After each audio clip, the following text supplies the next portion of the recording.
జగన్కి అలవాటే జైలు, అతను ప్రిపేర్గా అయినాడు, జైల్లో అతను ఉండగలడు, అతనేమి కష్టాలు పడ్డాడు. చంద్రబాబు ఎలా ధైర్యంగా ఉన్నాడు, జగన్ ఇంకా యువకుడు కాబట్టి ఆల్రెడీ అనుభవం ఉంది కాబట్టి మెంటల్గా ప్రిపేర్ అయినాడు, అతను ఉండగలడు. కానీ దానివల్ల లాభం ఏంటి చంద్రబాబుకి? అదే శిక్ష పడింది అనుకో, 2 ఏళ్ళ పైన శిక్ష పడితే జగన్ ఇంక 10 ఏళ్ల పాటు ఎలక్షన్లో పోటీ చేయలేడు. జగన్ పోటీ చేయకపోతే జగన్ తరపున పోటీ చేయడానికి వాళ్ళు చెల్లో తెల్లో లేరు.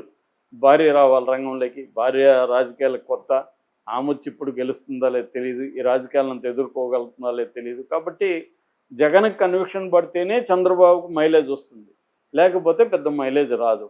ఈ నేపథ్యంలో జగన్ని ఎందుకు ఇప్పటి వరకు మోడీ గ్రీన్ సిగ్నల్ ఇవ్వలేదు అనేది చర్చ నడుస్తుంది. దీనికి ఒక పాజిబుల్ ఎక్స్ప్లెనేషన్ ఏమంటే, జగన్ మోడీతో మంతనాల్లోనే ఉన్నాడు, అందుకని ఇటు ఇండియా కూటమి వైపు వెళ్ళలేదు. నిజానికి ఇండియా కూటమి తరపున జగన్ బిగినింగ్లోనే ఢిల్లీలో మీటింగ్ పెట్టి అవన్నీ చేశాడు, ధర్నాలు అవన్నీ చేస్తే ఇండియా కూటమిలో దాదాపు 8 పార్టీల నాయకులు వచ్చారు జగన్ దీనికి. ఎందుకంటే వాళ్ళకి జగన్ తమ పార్టీలకు వస్తే మేలనే వాళ్ళు ఆలోచిస్తున్నారు, వాళ్ళకి హెల్ప్ అవుతుంది.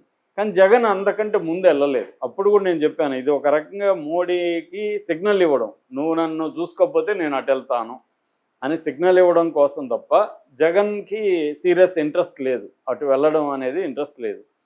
సో కాబట్టి అప్పటి నుంచి మోడీ సైలెంట్గా ఉన్నాడు, జగన్ కూడా మోడీకి యాంటీగా గట్టిగా ఎక్కడ మాట్లాడట్లేదు, సైలెంట్గా ఉన్నారు.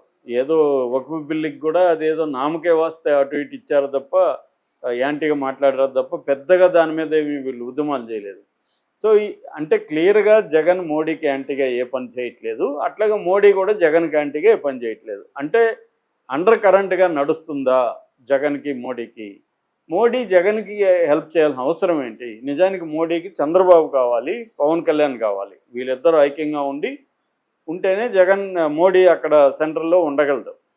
అలాంటిది చంద్రబాబు కోరిక మేరకు జగన్కి శిక్ష వేయకుండా మోడీ ఎందుకు చూస్తున్నాడు? నిజానికి హైకోర్టు కూడా ఆ కేసుని రోజువారీ బేసిస్లో విచారించమని చెప్పింది, అక్రమాస్తుల కేసులో. మరోవైపు విజయసాయిరెడ్డి కూడా అప్రూవర్గా మారే అవకాశాలు కనిపిస్తుంది. అన్నీ క్లియర్గా ఉంది జగన్ని శిక్ష వేయడానికి. ఏం కారణం అనేది ఇప్పుడు $1 మిలియన్ ప్రశ్న. దీనికి ఒక పాజిబుల్ ఆన్సర్ ఏమంటే, జగన్ ఇప్పుడే జైల్లో పెట్టకుండా సమయం చూసి జైల్లో పెడదాము, సమయం చూసి అతనికి శిక్ష వేయిద్దాము అనేది ఒక పాజిబిలిటీ ఉండాలి. ఎందుకంటే ఇంకా 4 ఏళ్ళు ఉంది కాబట్టి ఇప్పుడే ఎందుకు తొందర? ఇంకొక 2 ఏళ్ల తర్వాత ఎలక్షన్ వేడి స్టార్ట్ అవుతున్నప్పుడు అప్పుడు ఇతనికి శిక్ష పడి జైలుకి వెళ్ళిపోతే ఆ వేడిలో జగన్కి మైనస్ అవుతుంది. ఇప్పుడే చేస్తే వీళ్ళు పోరాటాలు అవి చేసి యాంటీగా మారే అవకాశం ఉంది ప్రజల మైండ్ సెట్. రేపు పొద్దున జగన్ ఎవరు నిలబెట్టినా వాళ్ళు గెలవచ్చేమో, రేపు వాళ్ళ కూతుర్ని రంగంలో తీస్తాడేమో, ఎవరికి తెలుసు? వాళ్ళ కూతుర్లు వచ్చి మా నాన్నని ఇలా పెట్టారు, మా తాత అలా చనిపోయాడు, ఇవన్నీ వాళ్ళు మళ్ళీ రాజశేఖర రెడ్డిని జగన్ని ముందు పెట్టి ఫోటోలు పెట్టుకొని వాళ్ళు ఏమన్నా రంగంలో దిగుతారేమో, ఇలాంటివి రకరకాలు ఉన్నాయి. సో అందుకని ఒకటి టైమింగ్ కోసం అన్నా వెయిట్ చేయాలి. రెండో, చంద్రబాబు జగన్ని కానీ క్లీన్ చేస్తే చంద్రబాబును మనం కంట్రోల్ చేయలేము అని మోడీ కన్నా ఉండాలి.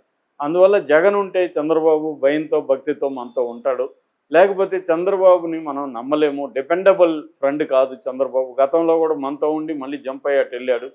సో చంద్రబాబు డిపెండబుల్ కాదు, అతని అవసరాలను బట్టి మార్చుకుంటుంటాడు. కాబట్టి చంద్రబాబును కంట్రోల్ చేయాలంటే జగన్ బతికే ఉండాలి, పొలిటికల్గా జగన్ యాక్టివ్గా ఉండాలి, అప్పుడు చంద్రబాబు మన కంట్రోల్లో ఉంటాడు అని మోడీకి ఉన్న వ్యూహం కావచ్చు.